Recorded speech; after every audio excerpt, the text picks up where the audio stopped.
So, about last night, well, actually, I just watched it today. It's like 5 o'clock. So, but it's last night's episode, the season finale. First, before I forget, don't forget to like, comment, and subscribe. It is helping me greatly.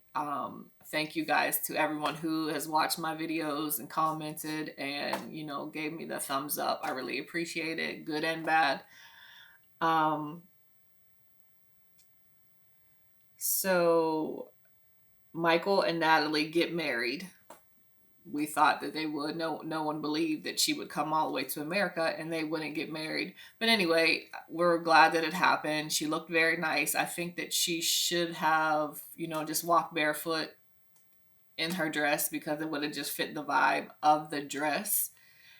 But I think that it was very nice. She looked very nice anyway, I'll say that. Like everything else, I don't know, it was cute. I think it was cute. It worked. Um, and I don't want to see them on any other season. So, I hope that's the end to that story.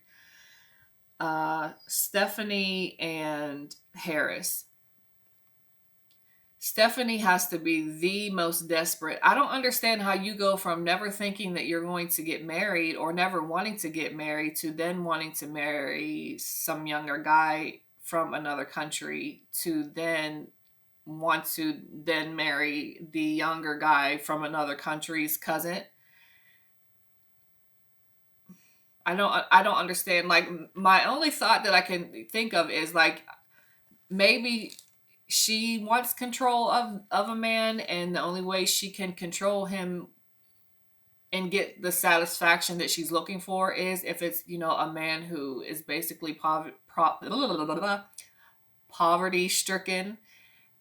I think that, I mean, what else could it be that she is, in such desperate need to find a man from another country? If Ryan didn't work out, come back to America and start dating, because basically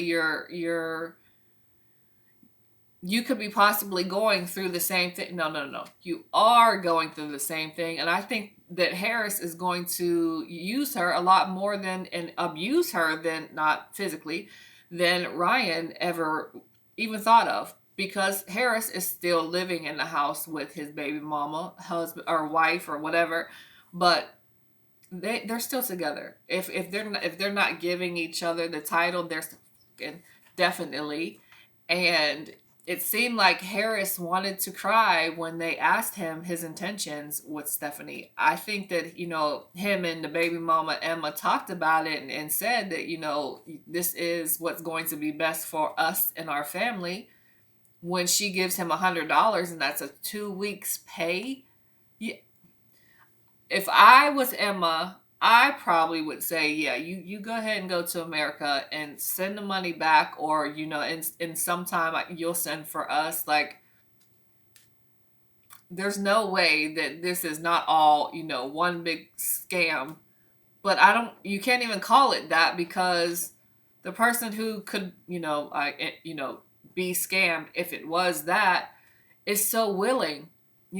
So it's just like, you can't put food in front of a hungry person and not expect them to eat. And the person who puts the food there knowing that the person is hungry is just as stupid as the person who eats the food. So whatever. I don't want to see her back on anything either. I did catch her, kind of like, not really nod, but how she closes her eyes when is it to me, always seemed a little bit more alert during like the interview part of it versus how she was on vacation. And it just seemed like her speech was a lot slower. But I guess I just didn't pay attention to any other time that, during her interview, that if she was like not really nodding, but just, closing her eyes.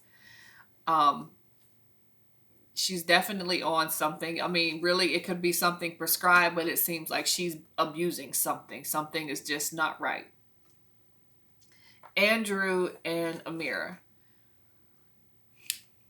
The mother and the sister are both in denial because they know the type of man that he is. I'm sure he isn't as sweet as he seems to them. He's probably very controlling, or tried to be very controlling to his mother and sister, but maybe they don't see it as that, because for him to say to her, you're going to come to America, to an angry fiance, what is the purpose of that?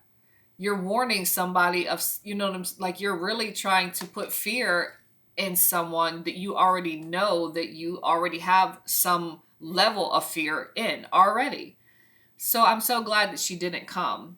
And for the mother to say, how dare her go spend 15 days in Serbia? Yes, how dare Amira go spend 15 days in Serbia during a pandemic by herself, could barely find food, and then, have a panic attack? How dare she, put herself through all that? I don't understand what the mother meant, how dare her.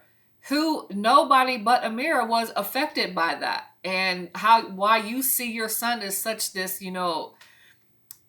angel that has just been, shit on by this girl, and it's pretty much the other way around, because the proof are in the text messages.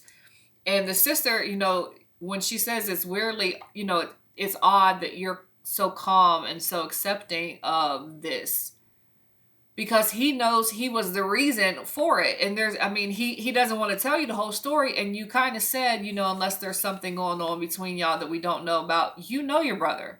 You know that there's definitely something going on, because the thought that they probably did have was, is this girl coming to America to use my brother? But now since she stayed home, now it's how dare her. And, how dare her go to Mexico, and then, them take her and lock her up, and then she has to be sent back to, Paris. Like, how dare her? Like, how dare you? You sound stupid, and your son is disgusting. I don't want to see him on any other show either. So Yara and Jovi, I think that the production was very sloppy with them. We already knew that they were married and had their baby, but then they have film a show with Jovi and his ring is on. So if us outside of TV land seeing the ring, like production didn't see the ring, Yara didn't see the ring, Jovi didn't see that he had his ring on. It's just very sloppy. And then we have the gender reveal. We knew that it was a girl because we seen the whole rack of girls' clothes, pink girls' clothes, in the living room. So why did we have a gender reveal afterwards? And I thought Jovi wasn't finding out what the baby was until he got home and opened the envelope. I thought that the envelope was going to be inside the gift box, but he got the Apple Watch. So, yeah, they were just very sloppy with whatever they put out, especially with them two, because just so many things were already, leaked. And I think that with Jovi now having his daughter, ain't shit gonna change. I don't see Jovi changing. Jovi is about Jovi and partying with his friends, and you can kind of tell, like, his mentality, he's just not prepared, because he should have had a car, not his mom's car, and not expected his mom to have the car seat already fastened in the car. That's something that you should have done. That's something that you should have been working on. She definitely needs a car because she has a baby, and now she has to, like, get around and ride shares. That's very stupid and immature of you. Your daughter and your now wife needs transportation, and your mom lives too far to be, coming to pick you two up and doing stuff. When Jovi is very unattached, and I think that would get on my nerves. And, like, sometimes her complaining gets on my nerves, but as you see more and more of him just, so nonchalant and just whatever about everything, like when she's in pain and he just, like, kind of shrugs away, like, we'll get the epidural then.